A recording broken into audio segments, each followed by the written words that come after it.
Good morning, ka-coffee, Luzon, Visayas at Mindanao. Magandang araw po sa inyo. Ito Lunes na Lunes, syempre marami pong ganap ngayon. Meron pong press conference, actually katatapos-tapos lang nitong press conference ni dating chairperson ng Senate Blue Ribbon Committee na si Senator Rodante Marcoleta. Ang haba ng press con pinakinggan natin yung press con. Alam mo, masama ang kanyang loob. Number one, kay Boying Rimulya, kay Secretary of Department of Justice. Kasi bago pa man nagkapalitan ng leadership dyan sa Senado, kung saan natanggal po siya bilang Blue Ribbon Committee Chairperson, maganda raw ang kanilang usapan ng Department of Justice. Dahilan kung bakit siya nagrekomenda na ipasok sa WPP o sa Witness Protection Program itong mag-asawang Diskaya. Kasi kumbaga, assured siya ni Boying Rimulya. Nag-uusap daw sila during that weekend bago nagkaroon ng balasahan. And then all of a sudden, nung nagkaroon ng change ng leadership dyan sa Senado, bigla daw pong nag-iba yung statement ni Boying Rimulya, giving one condition para maipasok sa Witness Protection Program itong mag-asawang Diskaya. Okay, given, ano yung facts natin dyan? Ang mag-grant niyan, hindi ang Blue Ribbon Committee, di ba? Pwede lang silang magrekomenda. Ang Blue Ribbon Committee, si Marcoleta, but of course, assigned by the Senate President. DOJ yan ang magpa-facilitate niyan. Ngayon, isa sa kondisyon na binigay ni Boying Rimulya ay dapat isaoli daw muna yung mga ninakaw na mag-asawang Diskaya bago siya matanggap sa WPP o sa Witness Protection Program. Hindi yan yung pinag-usapan nila. Sabi ni Marcoleta, may sinasabi siyang USEC ng DOJ na irarelay daw yan kay Boying Rimulya. Hindi raw yan yung usapan during that weekend bago siya natanggal. Bakit biglang may additional requirement na wala naman daw yan sa batas? Sa madaling sabi, ipinagtatanggol ni Marcoleta ito mag-asawang Diskaya. In fact, hindi mo masisisi mga netizens. Ang sinasabi nga nila ay, you are lawyering for the Diskayas. Hindi dapat isaoli muna ng mag-asawang Diskaya ang kanilang mga ninakaw sa gobyerno dahil wala naman yan sa batas. Yan ang sinasabi ni Marcoleta. In short, SOJ, Boying Rimulya, tanggapin mo itong mag-asawa na to, ipasok mo yan sa WPP. Ang tindi niyan ma-absorb to pa itong mag-asawa na ito. King and queen nga ito ng flood control flood control scam tapos bigla silang ma-absorb to. Yan daw po yung hinihingi ni Boying Rimulya. At tanong natin kay Senator Marcoleta, Sir, kung ikaw gusto mong mapasok sa proteksyon ng gobyerno sa pamamagitan ng WPP, dapat sincero ka, diba? Talagang sincere ka na makikipag-cooperate ka sa investigasyon ng gobyerno para mapanagot yung dapat mapanagot kasama ninyo. Pero bakit selective memory? Bakit sa investigasyon piling-pili yung sinasabi? Bakit walang pinangalanan na senador? Bakit puro congressman lang yung pinangalanan doon sa kanyang affidavit? Bakit 2022 lang? Isamantalang nang una yung statement, 2016 pa lang you started having contracts with the government.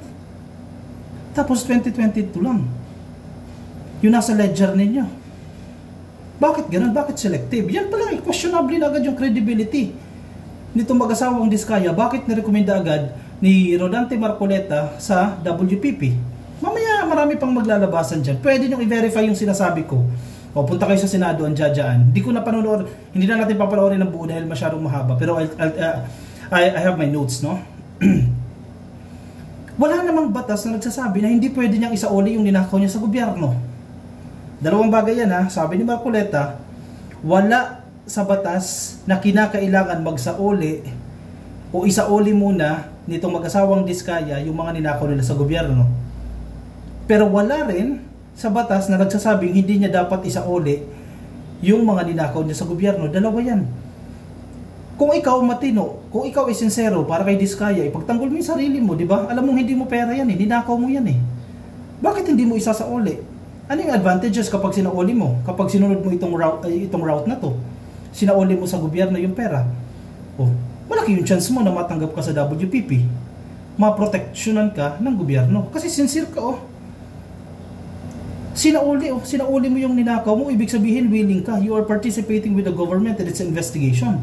Malinaw yan. Sabi ni Marcoleta, kaya halata si Marcoleta sa totoo lang pinagtatanggol niya itong mga Diskaya. Sabi niya, paano natin ma-determine kung magkano yung sasauli niya?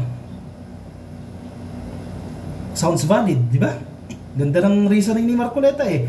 Sir, hindi mo naman sinasabi na isauli mo agad ito 10 billion eh. Pwede naman siguro kahit initial statement, I am willing to return itong ill-gotten wealth na iuutos ng korte. Simpleng statement lang. Assurance na yan kahit papano sa gobyerno. May narinig ka ba sa mag-asawang Diskaya na isasauli nila yung nakaw nila sa gobyerno? Not a single line, not a word. Kayo, may narinig ba kayo? Yun lang yun eh. Pero ang reasoning ni Marcoleta, korte ang magdedetermine yan, di natin alam kung magkano yung isasauli. Yes, tama din naman. Pero hindi pa natin kinakailangan. O magsauli ka agad ng 100 billion, magsauli ka agad ng 1 trillion. Ang kailangan natin commitment sa mag-asawang Diskaya, pero mo sila ng kasulatan na lahat ng amount na sinasabi ng korte na kinakailangan kung isauli in the future, we will be willing to return the said amount.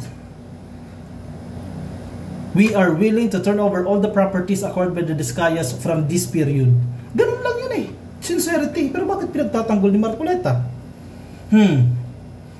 Na-edit daw yung testimonya.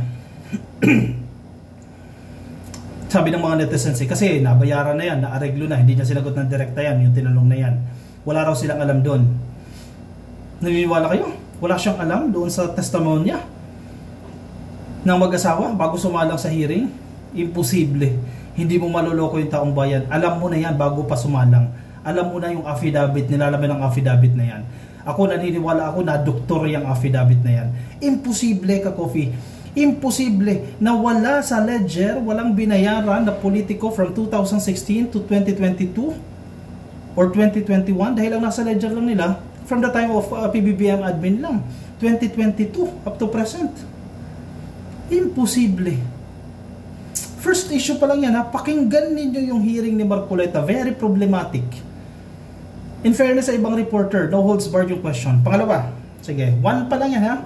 One issue pa lang natin yan, na masama yung loob niya ha, dito kay Boying Rimulya dahil nag-iba ng statement, di ba?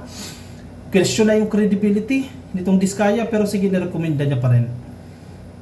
Kahit questionable na yung credibility nito, kasi hindi niya raw alam yung affidavit. Number 2, marami ka-coffee. Number 2, walang alam na ibang miyembro ng Blue Ribbon Committee doon sa sulat ni Rimulya, kung di tanging siya lang ang nakakaalam, siya lang ang nagrekomenda sa Department of Justice na ipasok sa WPP. Wow! Anong ibig sabihin? Walang consultation na naganap. Again, pwede nyong i-verify yung sinasabi ko. Baka mali ako ng intindi, pero I don't think na mali ako ng intindi dun sa press con. Wala ni isang miyembro wala ni isang miyembro ng Blue Ribbon Committee ang nakonsulta sa rekomendasyon ni Marcoleta.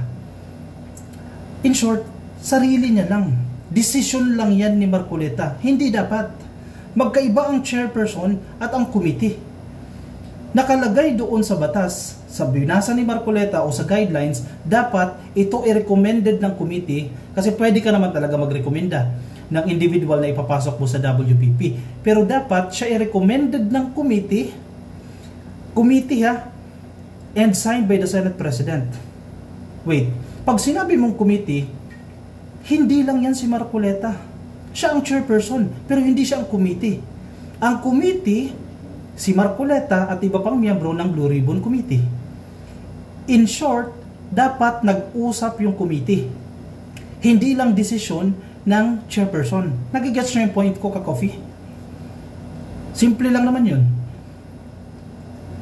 Dapat committee as a whole, yung nagdi-desisyon. Nag-uusap-usap sila. Kasi committee nga eh. Hindi ang chairperson lang. Yes, siya ang lead ng committee. Pero dapat i-consult niya yung mga miyembro. Kasi hindi siya committee. Walang committee kung walang miyembro. Mag-isa lang siya. Blue Ribbon Committee na chairperson lang ang miyembro. Hindi yung committee. Thus, yung rekomendasyon na yon, yung sulat na nag-trending online, nagsi-circulate online, si Marcoleta lang ang nakakaalam yan. Again and again. Pwede niyong balikan yung sinasabi ko sa kanyang press conference. Hindi tayo nagkamali sa dinig. Pwede niyong i-verify yan. Pero if you trust me, hindi ko kayo bibigyan ng fake news. Malinaw yung kanyang sagot. Walang consultation sa iba pang miyembro ng committee. Alam mo kung anong dahilan niya? Wala na silang oras. Wala na silang oras. Press for time. Wala nang time para makonsult kasi biglaan daw yung pangyayari. Pwede mong gawin yun. I-justify mo, nakulang na kami sa oras kaya hindi ko na na-consult ang committee. Hindi pa rin. Kaya halatang halata kung sino ang pinoprotekta ni Marcoleta. Pasensya na kayo ha, sa mga fans ni Marcoleta. Ako, believe din ako sa kanya at sometimes. Matalino din naman siya. Pero selective. Katanggap-tanggap bang dahilan niya na wala na kaming oras kaya hindi ko na nakonsulta yung ibang miyembro ng committee? Kaya sumulat na lang siya sa DOJ? Ang problema, ang DOJ, kailangan yung letter na yan, recommended o approved ng Senate President. Nagkataon na si Tito Soto na yung presidente. Hindi pwede yan. Biglaan. Surprise! Ganun ba yun? Ang sinasabi naman ni Marcoleta, kung bakit daw hindi pinirmahan ni Tito Soto, kasi siya pa naman yung chairperson, in fairness, tama nga naman, siya pa rin yung chairperson that time. Bakit hindi pinirmahan ni Tito Soto yung kanyang recommendation na ipasok sa WPP itong mag-asawa? Sabi ni Soto, no. May kondisyon na binigay ang DOJ. Sabi ni Boyeng Rimulya, isauli muna yung nakaw na yan. Unless hindi ginagawa yan per the recommendation or per the suggestion of the Secretary of the Department of Justice, I won't sign that recommendation letter coming from Marcoleta. Doon nagtatampo si Marcoleta. Natahin nyo na. Kaya nagtatampo si Marcoleta kay DOJ Secretary Rimulya kasi, sir, hindi yan yung usapan natin. Sabi niya, kukumprontahin kita. Sabi niya, kukumprontahin kita. Hindi yan yung usapan natin during the weekend. Kasi all over lang eh. In just a weekend lang nangyari ang lahat. Hindi yan yung usapan natin. Kaya masama ang loob niya kay Boyeng Rimulya kasi tinuturing niya na kaibigan niya raw yan. Kasama niya yan sa House of Representatives. Diba?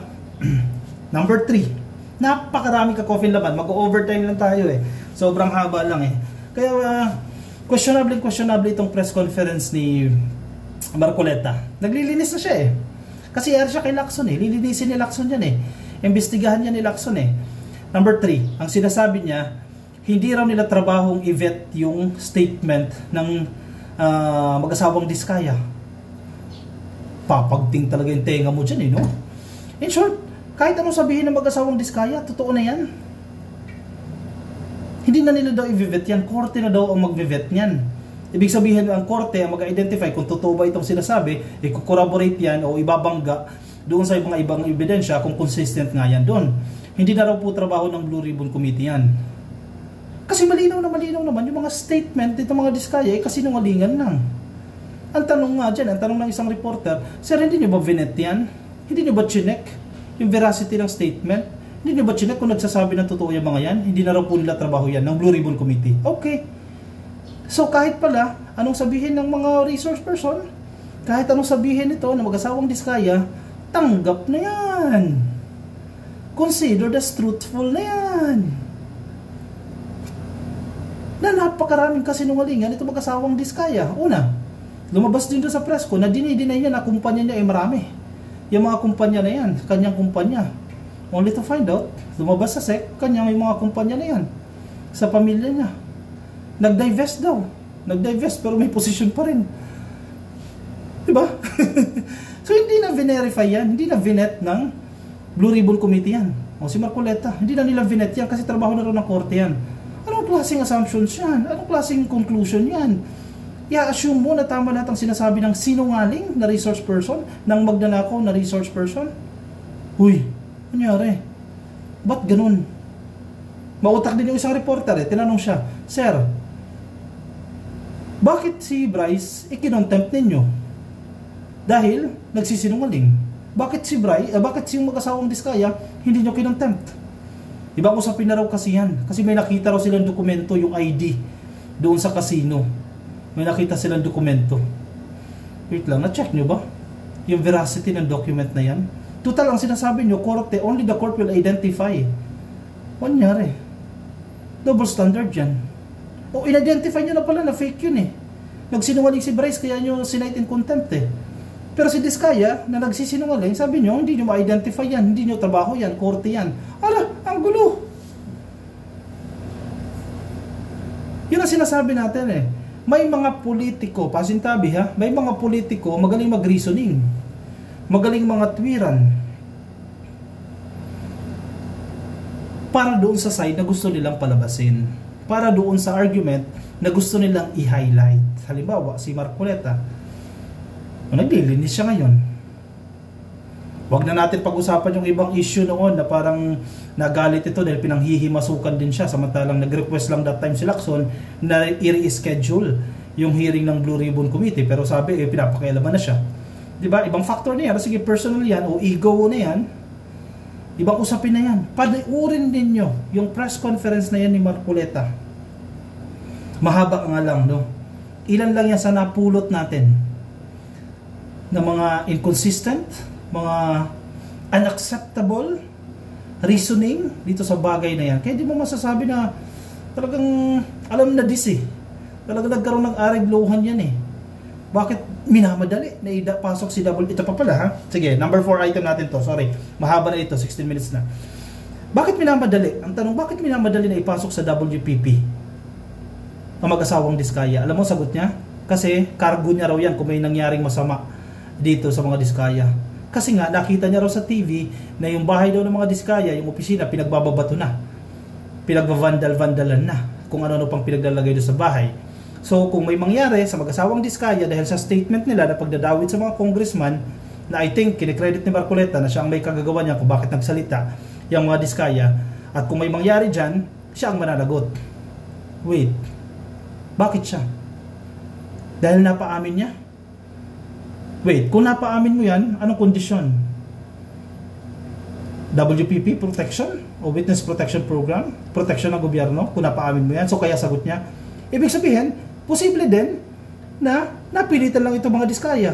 Papasok sa WPP, sige magsisinungaling kami, sasabihin namin yung mga facts na sa tingin namin magiging favorable sa inyo. O posible hindi rin nagsasabi ng totoo itong mga Diskaya dahil ang hinahabol lang nila ay protection. Sanga-sanga ka coffee, pasensya na kayo kung nalilito kayo sa paliwanag ko. That's the first reason. Baka napilitan lang din itong mga Diskaya na to, itong mag-asawang Diskaya na magsalita para nga makuha yung protection ng WPP. Number 2, bakit natatakot si Marcoleta sa safety nito mag-asawang Diskaya? Billionaire siya mga yan. Trillionaire siya mga yan. Sa tingin ninyo, sa mga nangyayari, dyan sila magstay sa bahay nila dyan sa Pasig? Sa opisina ng St. Gerard dyan sa Pasig? Definitely not. Ganun ba kaeng-eng? Billionaire siya mga yan. Number 3, sa tingin nyo, walang pambayad ng security yan, ng private army yan? Hahayaan nilang mabugbog sila, masaktan sila, o mabigyan sila ng death threats? Sa tingin niyo, Marcoleta, parang ang babaw ng dahilan. Nasagot ko kasi ang mga yan eh. Kung may nangyari sa mga yan, kaya kinakailangan ko agad-agad mapasok sa WPP ang mga yan. Kailangan kong proteksyonan sila. Hindi nila kailangan ng proteksyon. Kaya nilang protektahan ang sarili nila. Mayayaman yung mga yan. Obvious, basic. Basic ba? 2, 3, sorry, ang dami ha. Number 4 na pala. Kung takot ka, hindi kulong mo yan dyan sa Senado. Itago mo dyan sa Senado. Kaya ba nila pasukin ang Senado? Kung talagang concerned doon sa safety nito mag-asawa, itago sa safe house o ng Senado o ng Blue Ribbon Committee o ng opisina mismo ni Marcoleta. Kung concerned talaga sa safety, hindi yung mamadaliin mo sa WPP. Pag pinasok ka sa WPP, grabe na yan. Una, gagastosan na ng gobyerno yan. Biruin mo ha, magnanakaw na ha, nagnakaw na ng salapi sa gobyerno, gagastosan pa ng gobyerno. Ang masaklap, kung hindi pa willing o hindi man nag-show ng intent na isasauli sa gobyerno yung ninakaw. Diba? Tapos mamadali ipasok sa WPP. I don't know. O siya, sige. Mahaba-haba yung press con. Pakinggan ninyo. Pero yung sinabi ko sa inyo, yan po yung gist. Base sa aking understanding. And I don't think mali ako doon sa intindi ko sa press conference na yan. Hindi tayo nagyayabang, no? Pero malinaw yung sinasabi niya. At yan din ang pumasok sa isip natin. O siya, sige. I-komento ang inyong opinion, ang inyong mga reaction dyan sa comment section, no? Mga nasa Facebook, please like and comment. Nasa YouTube subscribe, TikTok subscribe na rin po kayo. At magkita-kita po tayo sa aking susunod na videos. Paalam po sa inyo, ka-coffee. Bye-bye.